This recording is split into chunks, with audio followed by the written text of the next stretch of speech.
Hello students, कैसे हैं आप सब। चलिए, क्लास 7 के लास्ट वीडियो में मैंने आपको इंटीजर्स चैप्टर स्टार्ट किया था। तो उसमें मैंने कुछ पार्ट्स आपको बताए थे।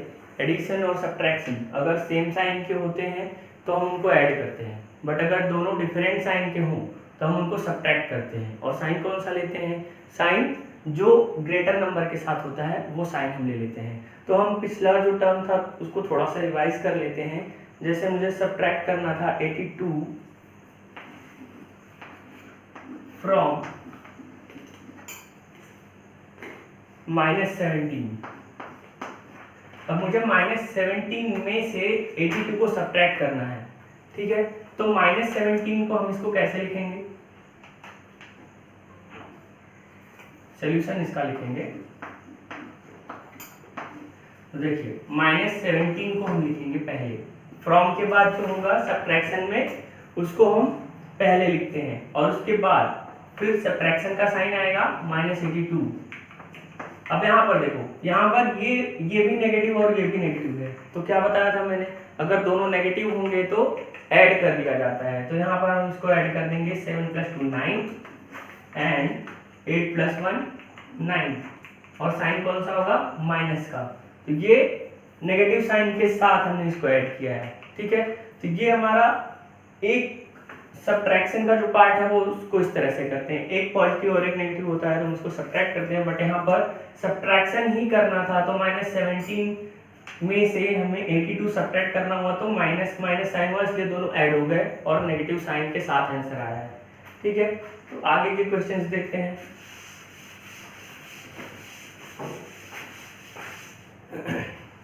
1.1 का देखिए, और एक क्वेश्चन मैं आपको बता देता हूँ। 6th क्वेश्चन आपके पास बुक होगी तो आप देखिएगा। 6th क्वेश्चन में the sum of two integers is -29 if one of them is -35 and the other. दो इंटीजर का सम, दो इंटीजर को जोड़ने पर -29 आता है, और उसमें से एक इंटीजर जो है उसकी वैल्यू -35 है, तो दूसरा निकालना है। तो हम इसको कैसे सॉल्व करेंगे? हम दूसरे इंटीजर की वैल्यू को मान लेते हैं। Let other integer is x, ठीक है। मान लिया कि जो दूसरा इंटीजर है उसकी वैल्यू क्या है? x है। और यहाँ पर कंडीशन क्या दिया है कि दो इंटीजर्स का सम जो है वो -29 है, और उसमें से एक दिया है -35। तो according to given condition 35 + x will be equal to -29, ठीक है। दो इंटीजर्स का सम -29 है, उसमें से एक इंटीजर की वैल्यू -35 है। तो एक इंटीजर की वैल्यू यहाँ पर हमें मिल गई है। अब यहाँ से हम x की वैल्यू निकाल सकते हैं। x की वैल्यू कैसे निकालेंगे? ये जो वैल्यू है ये उस तरफ चला जाएगा, इक्वल के ये हो जाएगा -29 + 35। इक्वल का साइन जब कोई भी नंबर क्रॉस करता है तो उसका साइन चेंज हो जाता है। यहाँ इक्वल है बीच में, ये 35 क्रॉस करके उस तरफ गया है, तो ये -29 और +35 हो जाएगा। अब मैंने क्या बताया था, एक नेगेटिव एक पॉजिटिव होगा तो क्या करते हैं? सब्ट्रैक्ट करते हैं, ठीक है। सब्ट्रैक्ट करेंगे, अब बड़े नंबर में से छोटा नंबर सब्ट्रैक्ट कर देते हैं। तो 35 में से 29 को जब माइनस करेंगे तो कितना आ जाएगा? कैलकुलेट करो। 6 आएगा, ठीक है। तो 6 पॉजिटिव में आएगा या नेगेटिव में आएगा? पॉजिटिव में आएगा, क्योंकि यहाँ पर 35 ग्रेटर नंबर है और 35 के साथ पॉजिटिव साइन है, तो यहाँ पर +6 आएगा, ठीक है। तो हमारा आंसर क्या हो गया? 6। और हमने x को क्या माना था? x की वैल्यू 6 आई है। x को हमने क्या माना था? दूसरे इंटीजर का वैल्यू माना था। तो हम यहाँ पर क्या लिखेंगे? अदर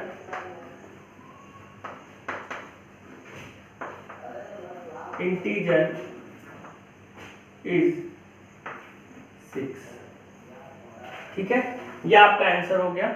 अब यहाँ से हमें क्या पता चल रहा है कि अगर दो वैल्यू दी हुई है तो उसमें से हम एक वैल्यू कैसे निकाल सकते हैं? हम दूसरे वैल्यू को हम x मान लेते हैं। x मानकर हम दूसरे वैल्यू को निकाल सकते हैं। वहां पर कंडीशन दिया गया है कि दो इंटीजर का सम 29 -29 है और उसमें से एक इंटीजर जो है वो -35 है। तो दूसरा इंटीजर क्या होगा, दूसरे इंटीजर को हमने x मान लिया, इसको ट्रांसफॉर्म किया, सब्ट्रैक्ट किया और वैल्यू निकाल लिया। ठीक है,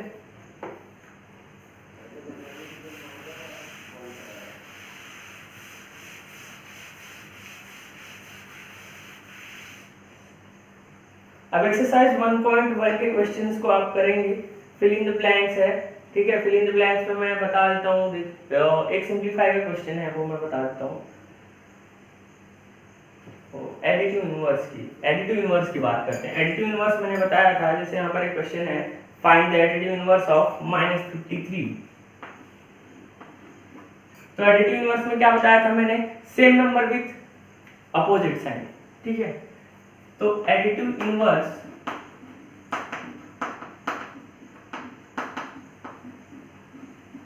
ऑफ -53 इज इक्वल टू क्या होगा, 53 पॉजिटिव वैल्यू। ठीक है, इसी तरह से आपको एडिटिव इनवर्स लिखना है, बस आपको साइन चेंज करना है और कुछ भी नहीं करना है। तो ये क्वेश्चन हो जाएगा। अब यहाँ पर if a is equal to 9 b is equal to -6 so that a minus b is not equal to b minus a, एक प्रॉपर्टी है। हम पहले क्या करेंगे, a minus b निकाल लेंगे। अब यहाँ पर a और b की वैल्यू दी हुई है।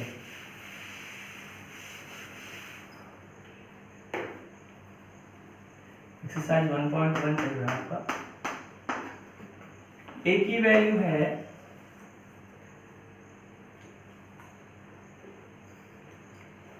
-9 एंड b की वैल्यू है -6। सो क्या करना है, टू शो दैट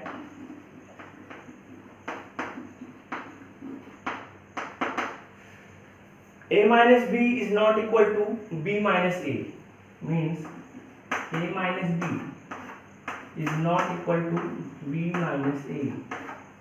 अब यहाँ पर हमें वैल्यू निकालनी पड़ेगी। सबसे पहले तो हम यहाँ से देखते हैं, सॉल्यूशन निकालते हैं इसका। सॉल्यूशन नहीं, जब शो करना होता है तो हम प्रूफ करते हैं। ठीक है, अब यहाँ पर a माइनस बी पहले निकालेंगे। तो a माइनस बी क्या हो जाएगा, a की वैल्यू है -9 and minus of -6। Now this will be equal to -9 plus 6, एक प्लस एक माइनस, सब्ट्रैक्ट हो जाएगा। ठीक है, सब्ट्रैक्ट हो जाएगा ना, तो यहाँ पर क्या आएगा, -3। अब b माइनस ए निकालते हैं।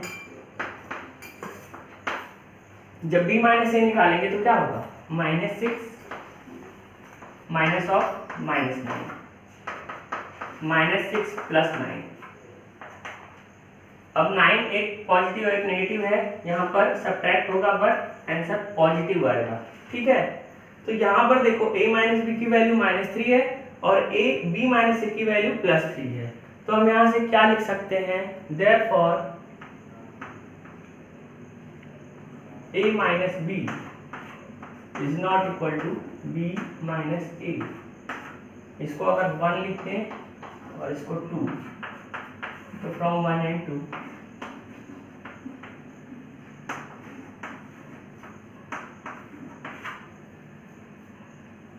ठीक है। तो अब इसमें जो बाकी के क्वेश्चंस हैं, जो फिल इन द ब्लैंक्स हैं, वो सब है वो आप सॉल्व करेंगे एज अ होमवर्क। तो एक्सरसाइज 1.1 के सारे क्वेश्चंस कवर अप हो रहे हैं यहाँ पे, और कुछ अगर डिफिकल्टीज आती हैं तो वो आप सॉल्व करने की कोशिश करिएगा या फिर कमेंट सेक्शन में कमेंट कर सकते हैं। अब यहाँ पर देखिए आगे मल्टीप्लिकेशन है। ठीक है, मल्टीप्लिकेशन का रूल क्या होता है, सबसे पहले तो ये देखो, इंटीजर जब मल्टीप्लाई होते हैं, अगर दो पॉजिटिव नंबर मल्टीप्लाई हो रहे हैं या फिर दो नेगेटिव नंबर मल्टीप्लाई हो रहे हैं, तो आंसर उनका दोनों का पॉजिटिव ही आता है। ठीक है, सेम साइन के साथ अगर कोई नंबर मल्टीप्लाई हो रहा है तो आंसर पॉजिटिव आएगा। ठीक है, नेगेटिव और नेगेटिव मल्टीप्लाई हो रहा है तो पॉजिटिव आएगा, पॉजिटिव और पॉजिटिव मल्टीप्लाई हो रहा है तब भी पॉजिटिव आएगा। और अगर एक नेगेटिव और एक पॉजिटिव मल्टीप्लाई हो रहे हैं तो, और एक पॉजिटिव या एक नेगेटिव, इस तरह से पैटर्न अगर हम चेंज कर देते हैं तो फिर ये नेगेटिव ही आएगा। ठीक है, अब यहाँ पर देखो, अब इसका एक एग्जांपल मैं तुम्हें बताता हूँ। जैसे 5 × 7 अगर आप करते हो तो 35 आएगा, -7 × -5 करते हो तो भी आंसर 35 पॉजिटिव आएगा। ठीक है, अब उसी में अपोजिट साइंस की अगर बात करें, अपोजिट साइंस के साथ अगर मल्टीप्लाई करते हो, जैसे एक -7 है और दूसरा एक प्लस में है, एक माइनस में है एक प्लस में है, तो यहाँ पर क्या होगा, -7 × 3 -21 हो जाएगा, 3 × -5 अगर मल्टीप्लाई किया जा रहा है तो 3 × 5 = 15 होगा और माइनस में आएगा आंसर। ठीक है, तो ये जो होता है इस तरह से अगर अपोजिट साइंस ये नंबर्स अगर मल्टीप्लाई कर रही है, बेसिक रूल होता है टीचर्स को मल्टीप्लाई करने का, तो यहाँ पर जब दोनों को मल्टीप्लाई करेंगे तो नेगेटिव में ही आंसर आएगा। ठीक है, एक पॉजिटिव एक नेगेटिव करेंगे तो नेगेटिव में ही आंसर आएगा। ठीक है, ये बात याद रखिएगा और इसी को ध्यान में रख के आपको क्वेश्चंस करने हैं आगे। अब प्रॉपर्टीज जो होता है, प्रॉपर्टीज में आपको नेक्स्ट क्लास में एक्सप्लेन करूंगा। ठीक है, जो मल्टीप्लिकेशन की प्रॉपर्टीज होती हैं वो नेक्स्ट क्लास में हम डिस्कस करेंगे और नेक्स्ट क्लास में हम मल्टीप्लिकेशन एंड डिवीजन हम दोनों डिस्कस करेंगे। ठीक है, multiplication and division next class में डिस्कस करेंगे और आपका चैप्टर कवर हो जाएगा, सारे चैप्टर्स के सारे मतलब जो भी एक्सरसाइजेस हैं वो सारे कवर हो जाएंगे। Okay, thanks a lot.